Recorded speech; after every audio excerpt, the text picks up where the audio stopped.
Vamos a leer, vamos a ver eh, dos versículos, dos versículos. Dice el verso 7, echando toda vuestra ansiedad sobre Él, porque Él tiene cuidado de vosotros. Sed sobrio y velad, porque vuestro adversario el diablo, como león rugiente, anda alrededor buscando a quien devorar. Amén. Vamos a tomar nuestros lugares.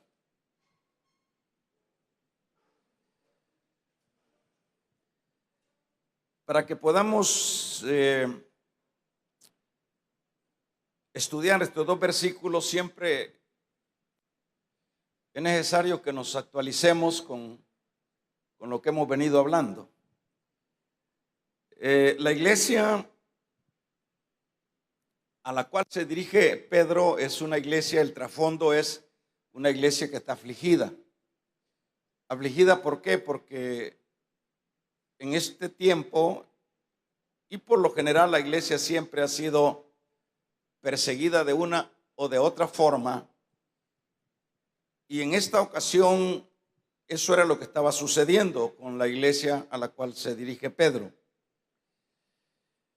En este caso, Pedro ha exhortado a los ancianos de esa iglesia, de esa región, es decir, a los más adultos, a las personas de mayor seriedad, no por ancianos por edad, sino ancianos diríamos, por experiencia. A esos es a quien se refiere Pedro, que cuiden la grey del Señor.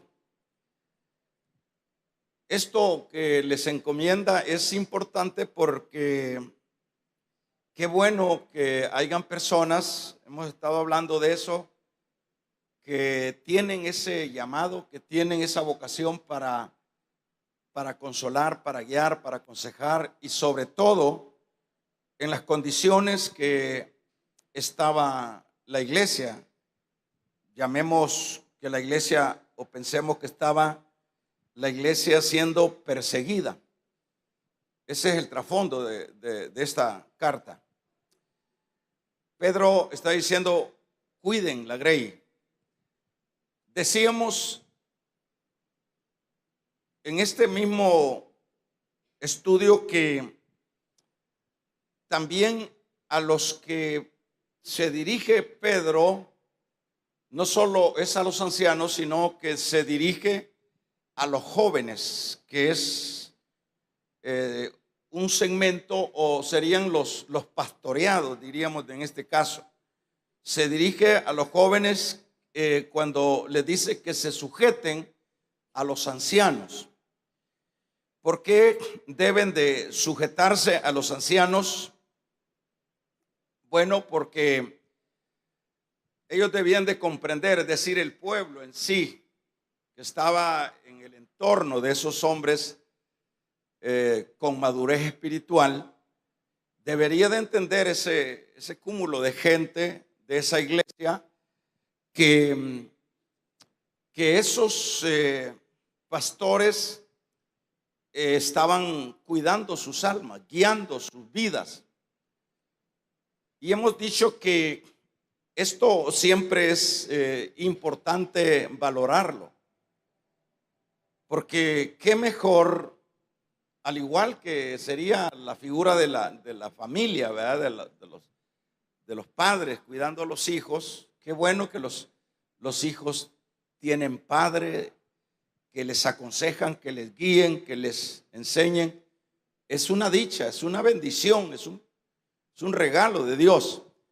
Lo mismo es, solo que en esta dimensión espiritual, los ancianos, que en este caso pues eran los pastores, ancianos pastores, ¿verdad?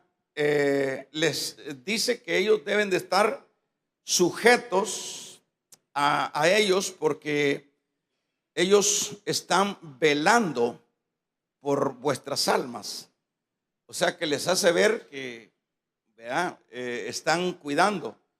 Y no hay cosa, aparte del cuido y todo eso, que podamos tener esas personas que están orando por el otro, que están pidiendo a Dios en lo secreto, que están interesados en que crezcan espiritualmente, interesados en que lleguen a la meta, porque esa es la tarea y el anhelo de cada anciano o cada pastor en el término general. El trasfondo sano de un ministerio no es, diríamos, el provecho personal. Habrá eso, ¿verdad? Porque como dicen, de todo hay. Pero la verdadera finalidad de lo que es el pastorear la iglesia no es lo provechoso para el que está al frente, sino tiene un compromiso de bendecir, de guiar y de llevar hasta el final el barco con todos sus tripulantes. O sea, esa es la tarea. Decíamos, porque dice Pedro acá, porque ellos cuidan de vuestras almas. Ahí es donde viene la parte de los que se congregan, que tienen que valorar, que tienen que ser consecuentes, de que tienen que sujetarse, porque decíamos la vez pasada, esa posición de persona ya con una madurez espiritual, esa persona sabe más que el que está sentado.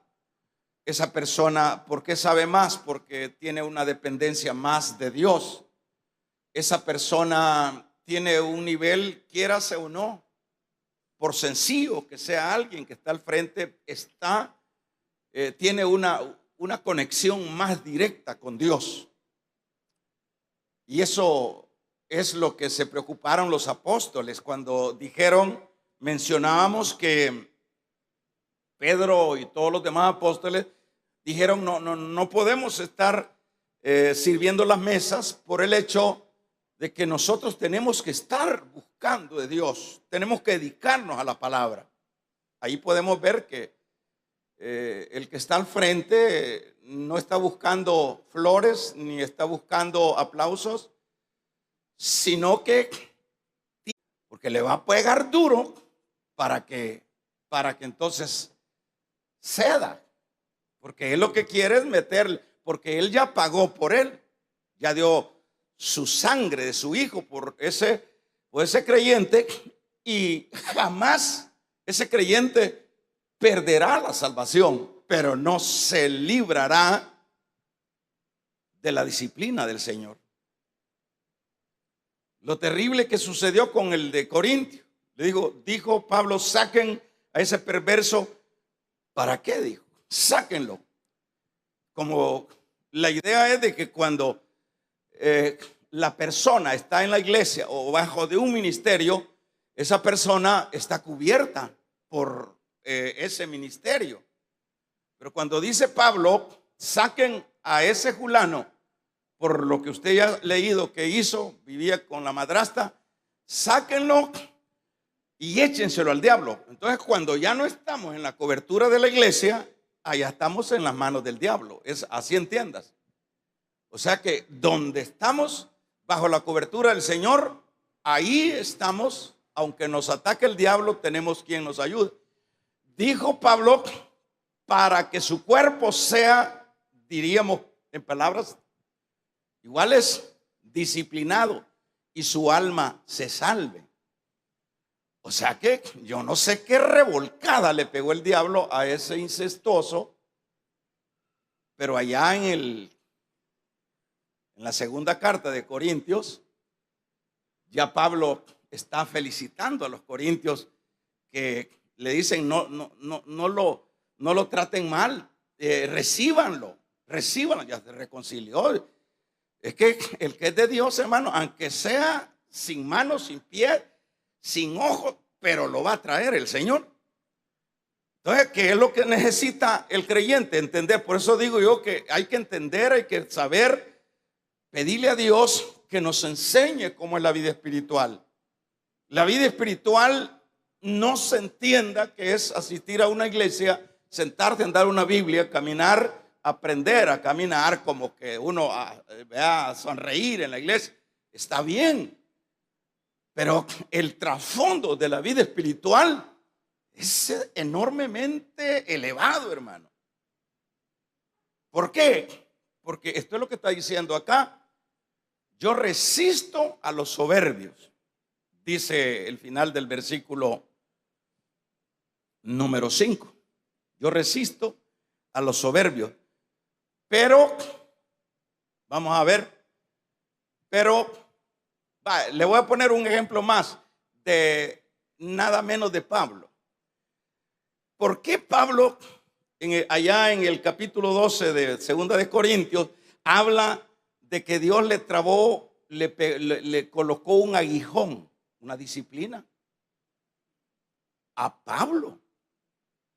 Una disciplina, y dice Pablo, Dios me mandó un mensajero de Satanás. O sea, Dios en ese campo mandó un mensajero del diablo, que es el experto en los males, ¿verdad?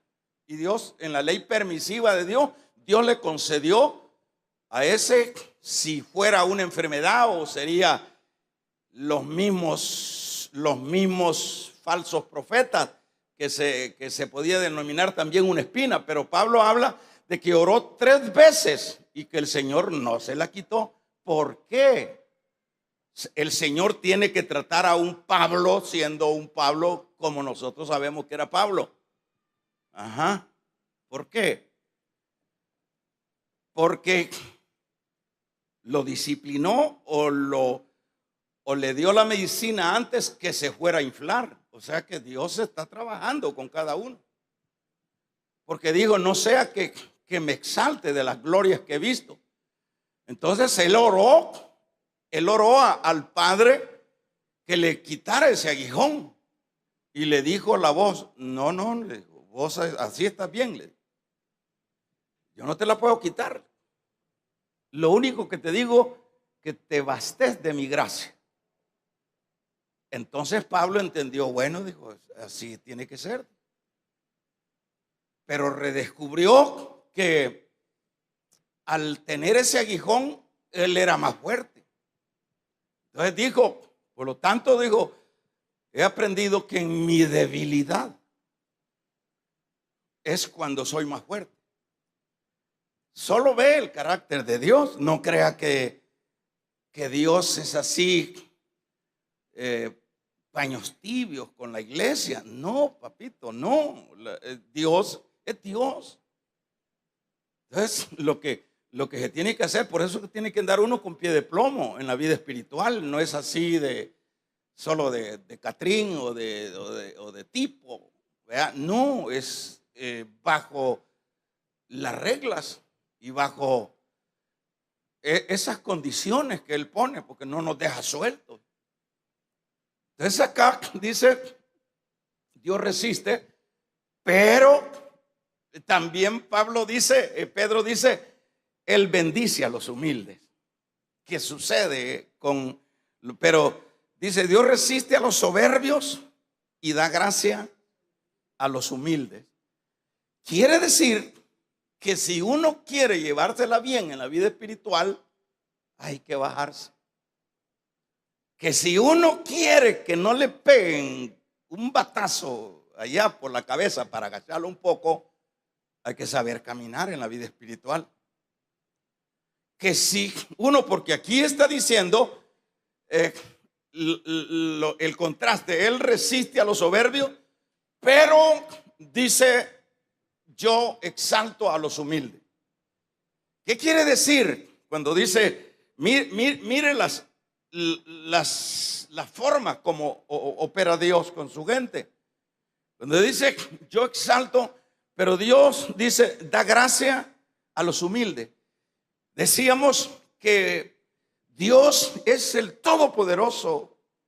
¿Y qué diríamos? El Dios Todopoderoso. Pero ese Dios todopoderoso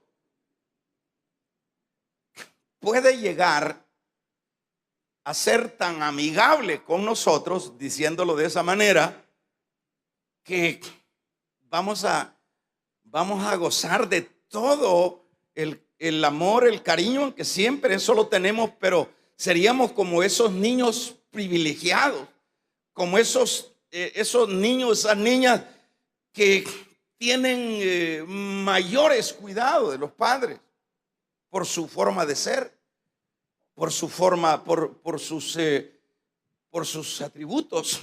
Entonces dice, ese Dios que es todopoderoso se baja y bendice al humilde.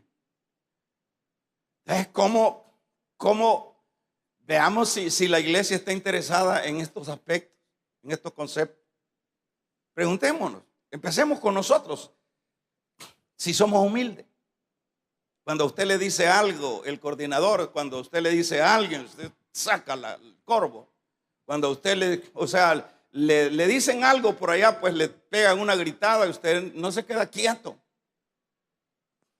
Saquemos nosotros, porque aquí no estoy hablándole yo a los que están allá en la trabazón. No, estoy hablando, el Señor me ha puesto a hablar acá. Vamos a regalarle ofrenda de palma al Dios de la gloria. Saquemos la cuenta. Sí, nosotros, porque de eso se trata. Que veámoslo nosotros si llenamos estos requisitos. O somos, no se meta conmigo porque si no quiere que me vaya, que le tire el privilegio, si no quiere, soberbia. ¿Por qué actuamos así? Actuamos así porque no entendemos cuál es la vida espiritual. Creemos que eso es eso que nosotros pensamos que es. La gente humilde, esa gente sujeta, esa gente aquí está que no da un paso si previo no es consulta. Esa gente que siempre se va a disculpar. Mire, fíjese que es por estas razones, por esto otro. Esa gente que siempre tiene esa actitud de responsabilidad con los asuntos de Dios y que no es una persona que deja aquello así a lo que salga y a lo que me aguante. Esa gente detallista, cuidadosa, cuando yo no hago nada, yo no. Y eso es así, hermano. Si aquí tuviéramos tiempo, que algunos de nosotros, aquellos más apegados a lo que es el evangelio, diéramos un poquito de testimonio, veríamos el trasfondo de la vida de esa gente. Veríamos en muchos campos, veríamos la bendición en la familia, veríamos en muchos campos la bendición en su paz, veríamos en muchos campos la bendición en que no les faltaría de ninguna manera las cosas necesarias. Ese es el cuidado de Dios, porque Dios resiste al soberbio, pero bendice al humilde. Entonces, si nosotros queremos que nos apapache el Señor, agachémonos. Así de sencillo, dejemos de. ¿Y por qué me pregunta que no he venido? ¿Que acaso usted es mi tata?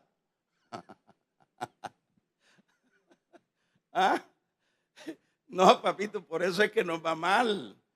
El evangelio, fíjese que el evangelio, de acuerdo a lo que llama los evangelios, ya Lucas dice, vengan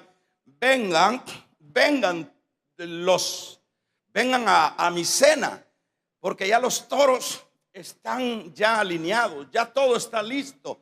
El evangelio es un banquete. El evangelio es una fuente de vida. El evangelio, aquí en esta fuente hay paz, en esta fuente hay armonía, en esta fuente hay amor, en esta fuente, hermanos, hay comprensión. En esta fuente, ese es el evangelio. Eso es lo que dice el profeta allá, Isaías. Venid, comprad sin precio vino y leche. ¿Por qué gastáis tu dinero en lo que no sacia? mantengan. El evangelio es vida. Aquí en el evangelio no pueden haber gentes amargadas, gentes, hermanos, angustiadas. ¿Por qué? Porque aquí hay, hermanos, remedio para la angustia. Aquí hay remedio para el odio. Aquí hay remedio para las raíces de amargura.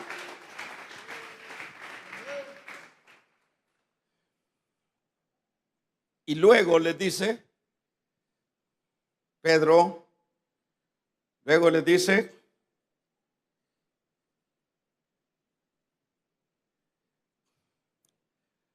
si ustedes van en este caminar cristiano, en su momento Dios los va a exaltar. Dice, como quien dice, en su momento ustedes están pasando por la aflicción, ustedes están pasando por lo duro, pero manténganse ahí, que en su momento vendrá la mañana, que en su momento aparecerá el lucero de la mañana, que en su momento desaparecerá la tormenta. Pero es ahí, en ese radio, es ahí. Eso cuesta entenderlo, hermano, y sobre todo en este tiempo es bien difícil. ¿Por qué es difícil? Porque la iglesia, hermano, ha dejado de orar. La iglesia ha dejado de comunicarse con Dios. Los púlpitos ahora están llenos de filosofías,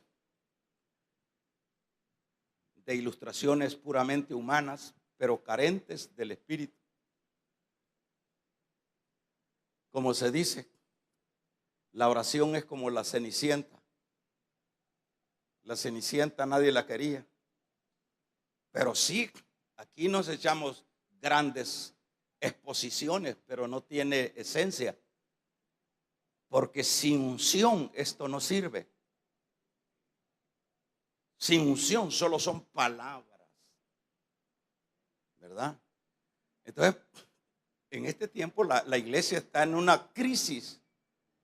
Empecemos. Veámonos las caras. ¿Cuántas horas llevamos de oración en estos tres meses? Haga cuenta. Veámonos las caras. Preguntémonos. ¿Y cómo entonces, si no acudimos a la Cenicienta, si no buscamos a través de la oración?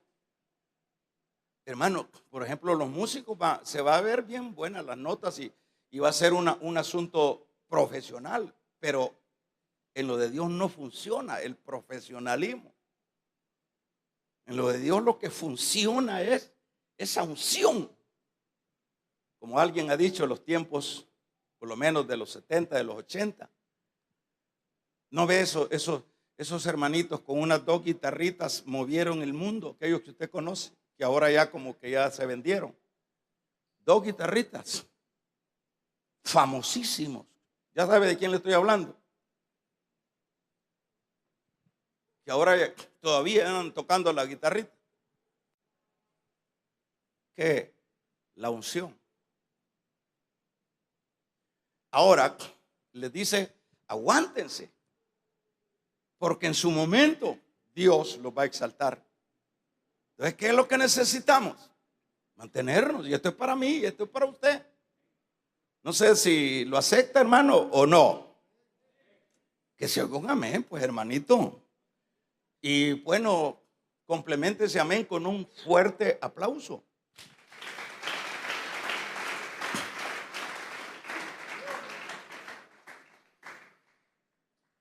Damos un gloria a Dios. Ahora viene lo que continúa con lo que es el versículo número 7. Le dice a esta iglesia, sin que nos olvidemos de que esta iglesia está en aflicción, está ansiosa, está afligida, está preocupada. Hay razones. ¿Por qué? La vida siempre trae las preocupaciones, la vida siempre trae las angustias. La vida siempre está cargada Pero en este caso, este era el puro caso de estos creyentes. Estaban afligidos. Ahora había razón. El trasfondo es persecución.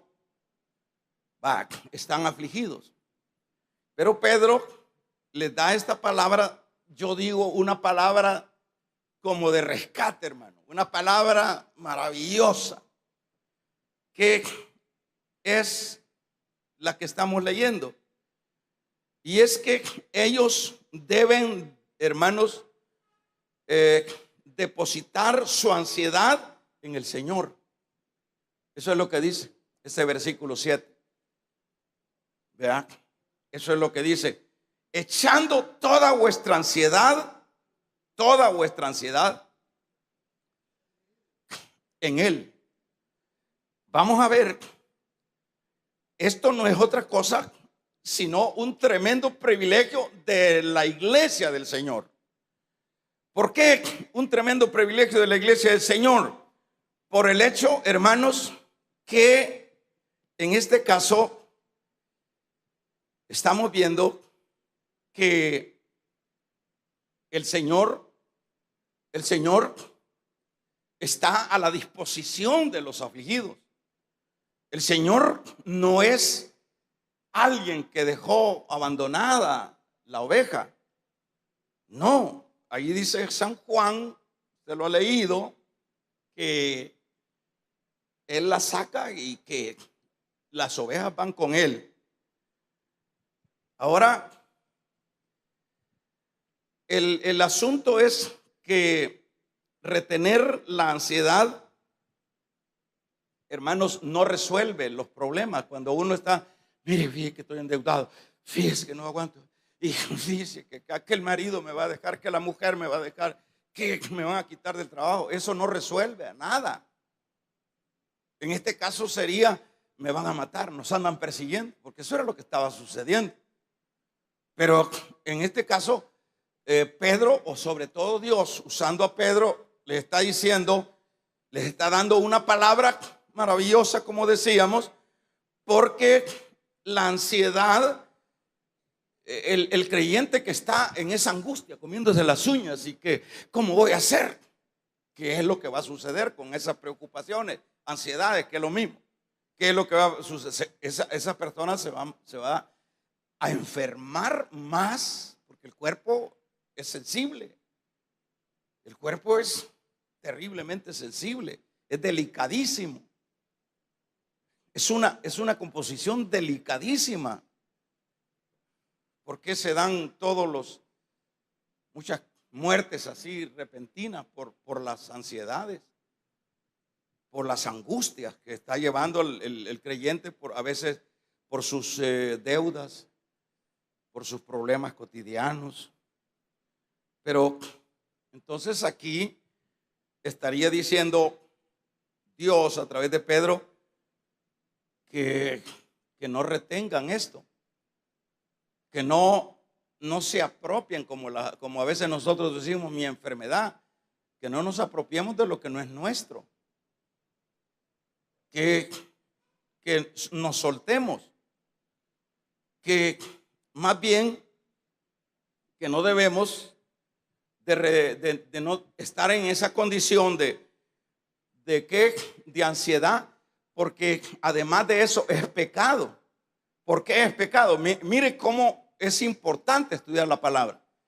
¿Por qué es pecado? El que yo me esté muriendo, es que no puedo ni dormir. Porque hay hermanos que así les pasa, no pueden ni dormir. ¿Por qué es pecado? Porque se está dudando de Dios, y la duda es pecado. Entonces hay personas que están dudando. O sea, cuando no reposan, cuando no echan esas ansiedades en el que sí puede resolver o darles paz, ellos le están diciendo a Dios, vos no podés. Ellos le están diciendo a Dios, no tenés capacidad, no podés, ¿verdad? Vos no tenés amor, vos no tenés poder. Vos, Dios, que sos mi Dios, no podés. Así que sigo yo con mi ansiedad. Dice Pablo a los filipenses en su capítulo 4, echad todas vuestras ansiedades en Él. Todas vuestras ansiedades. Es que de todo modo, lo que sea, hermano, realmente lo que sea. Si uno está aquí expuesto a cualquier cosa, aquí nadie está libre de las circunstancias de la vida. Nadie. Aquí nadie puede cantar victoria que dice, no, a mí no va a llegar. Nos va a llegar. Nos está llegando. Nos ha llegado en el pasado. Vienen otras cosas que nos cargarán. Pero, ¿qué es lo que tenemos que hacer nosotros?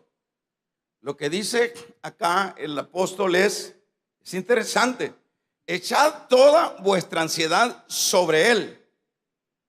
¿Y qué más dice? Léalo conmigo para que aprendamos a leer la Biblia. No solo es leer, me leí 10 capítulos, pero no entendió nada.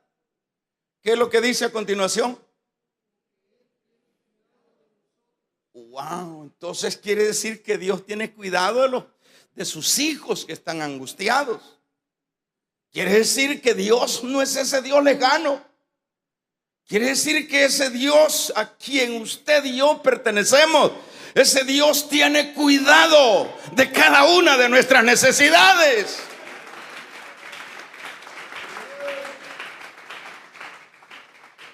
Damos un amén. Hay que deténgase en los versiculitos allí y haga lo propio. Por ejemplo, una persona angustiada dice, Él tiene cuidado de mí. Oh, eso es un gran notición, saber que alguien tiene cuidado de mí. Saber que alguien está pendiente y no es uno que no tiene capacidad, es uno poderoso. No es uno que ahí dice que sí puede. En este caso, entonces se necesita, hermanos, esta actitud que Pedro está diciendo a esta iglesia. Echen todas vuestras ansiedades, todas, no dejen nada. Eso es lo que dijo el Señor. Dijo, no os preocupéis, porque ¿qué habemos de comer o qué habemos de vestir? Mire cómo trabaja el Señor con su iglesia, hermano. Es un padre diciéndole, hijo, ¿por qué te preocupas? ¿Qué vas a comer y qué vas a vestir? ¿Por qué te preocupas por eso? Como dice Mateo 6:25. No os preocupéis qué habéis de comer o qué habéis de vestir.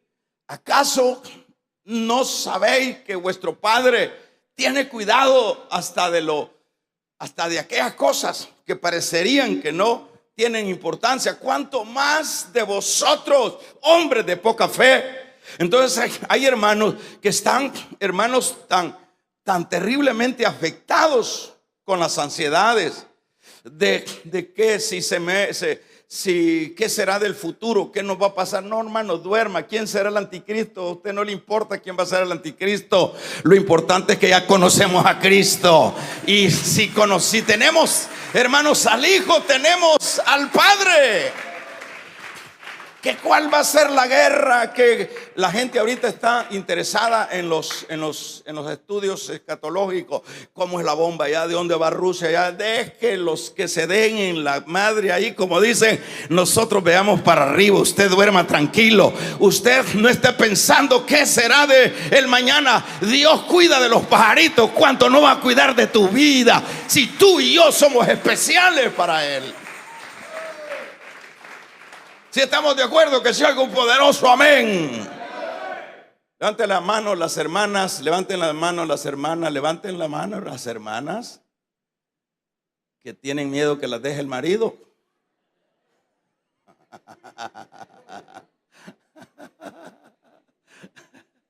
¿Quiénes levantaron la mano por aquí?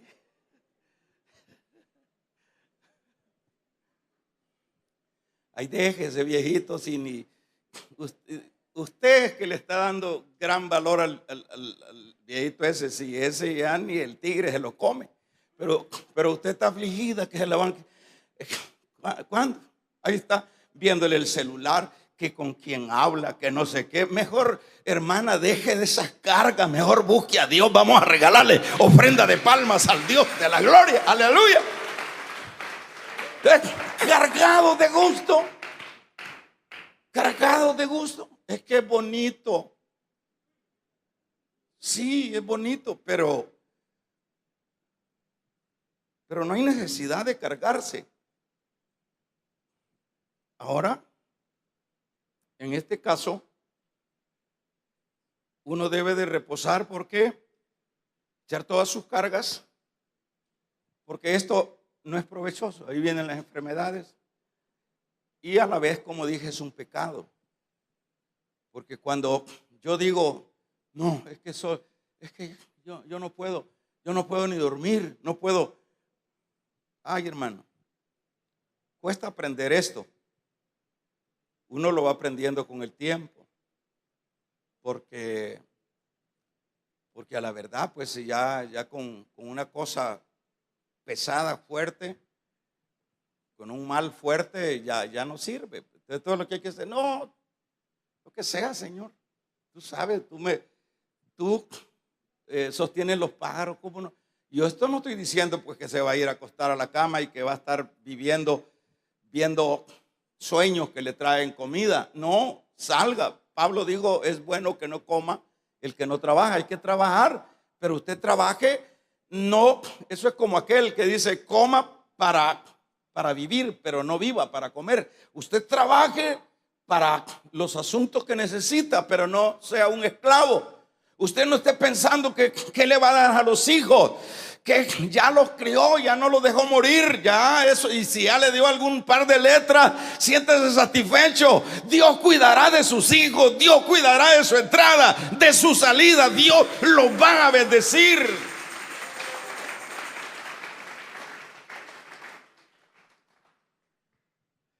Así que, ¿cómo estamos bendecidos, hermano? Y ese problema que tiene, ay, ya se lo eché al Señor. Y ese embargo, hay que ver, Señor. Y ese problema allí de la cárcel, hay que ver, Señor.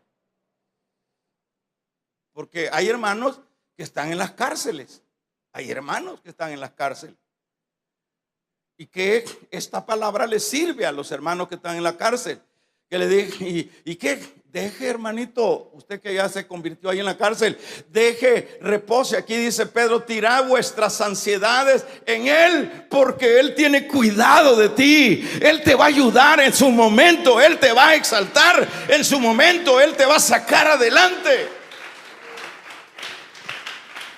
Porque esos creyentes que están en las cárceles, ese creyente que está ahí en un hospital, reposa en Dios.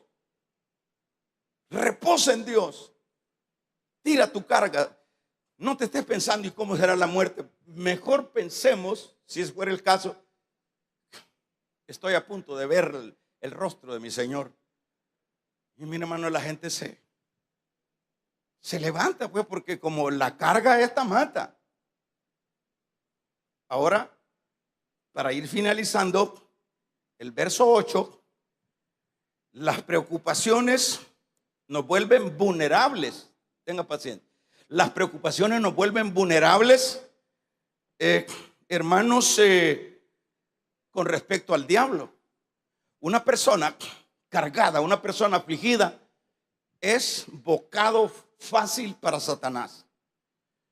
Vamos a ver. Por ejemplo, aquí dice este versículo, sed sobrio. ¿Qué significa ser sobrio? La palabra ser sobrio significa ser inteligente, ser sabio, ser maduro. Es decir, son derivaciones de la palabra sobrio. Ser estable, ser sobrio. Pero esa sobriedad va a venir dado a que nosotros descargamos nuestras ansiedades en Él. Ahora vamos a ver, por ejemplo, cuando la persona es sobrio, que ya le dije algunos aspectos de lo que significa eso. Esa persona está en las mejores, está en las buenas condiciones para no ser presa del diablo. Porque aquí está diciendo Pedro, sed sobrios, porque vuestro enemigo, el diablo, anda como león rugiente. ¿A quién es que se va a comer el diablo? Al cargado. Por ejemplo, si usted ve esas películas esas documentales que saca Discovery o no sé, yo he visto algunas de esas y veo de qué manera el animal, el león, ¿a quién ataca? ¿Bien a la tiernita o a la que está mal comida, a la que está golpeada? Esa es la que se queda en la carrera. Entonces, ¿qué es lo que necesita? Sobriedad es sinónimo de inteligente, sé estable, sé maduro. Entonces, en esa idea de esa sobriedad, estamos en condiciones apropiadas para que no nos coma el diablo. El diablo dice que anda como león rugiente, y así es, anda como león. No es que es león, anda como león. También anda como serpiente, también anda de diferentes maneras. Pero el punto acá es que anda como león rugiente. ¿Y quiénes son? Los que luego ya no vienen a la iglesia, los que ya luego andan allí en el pecado, los que ya luego volvieron otra vez al rifle. Ahí les voy a contar en un tiempo lo del hombre del rifle. ¿Quién otra vez volvieron a las andadas pasadas? La gente cargada, la gente que se dejó cargar. No, dice que realmente Dios ya no me oyó, ya no me escuchó. Esa es la gente. Pero por otro lado, está diciendo el apóstol Pedro que aparte de ser sobrio, que eso nos ayudará a retener los ataques del diablo, también dice velad. Esta es otra palabra, velad, estar vigilando, ¿verdad? ¿Para qué? Para hacerle frente al mismo que quiere nuestras almas. Entonces, ¿cómo puede estar velando un creyente cargado? Ese está para qué. Ese no está para esto. Pues, entonces, la sobriedad y la vigilancia no pueden venir sino de una persona que está fobial, que está libre, una persona que no está cargando cargas que no puede llevar. Amén. ¿Verdad? En este caso, esto es lo que está mandando Pedro, ¿verdad? ¿Por qué? Dice, porque anda como león rugiente. Él anda viendo cuál es la ovejita. Por eso, aunque ustedes se enojen, que yo les diga, hermanos, no se conforme con ponerse una cubotita de un cultito. Hermano, venga los lunes, venga a orar. Hermano, mujeres, vengan a orar los días miércoles. A todos les cae mal eso. Pero es a través de ese ambiente que vamos a crear defensas. Que vamos a... Pregúntese usted puede venir un miércoles, bueno, dado que mañana, usted puede venir, pero ¿por qué no viene? ¿Por qué? ¿Por qué no viene usted? Porque usted no es del grupo que llamaron. Pero el problema es que usted aquí anda como león rugiente, dice el animal este. Pero ¿por qué tenemos que estar pegando gritos ya cuando la desgracia vino? Cuando vino la disciplina. ¿Por qué tenemos que encajonarnos? Si este asunto es cuanto más yo coma, cuanto más yo aprenda, cuanto más yo camine, cuanto más yo me baje, tengo condiciones. ¿Por qué no viene usted? Usted puede arreglar sus cositas en la mañana y venirse. a orar un rato y después sale corriendo. Pero ese poquito que usted vino, ¿por qué no lo hacemos? No tengo tiempo. ¿Cómo no? Eclesiastés 3:1. Lo que pasa es que el evangelio no lo hemos entendido. Así que el que tenga orejas, iba a decir, oídos, oiga. Pónganse de pie.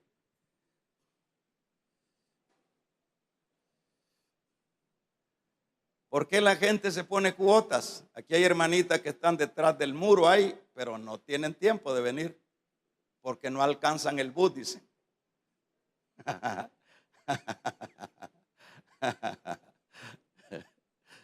Tremendo, ¿verdad? El cristianismo muy así por encima. Vamos a hacer una oración y después pónganse de pie. Padre, te pedimos, Dios, que nos ayudes a entender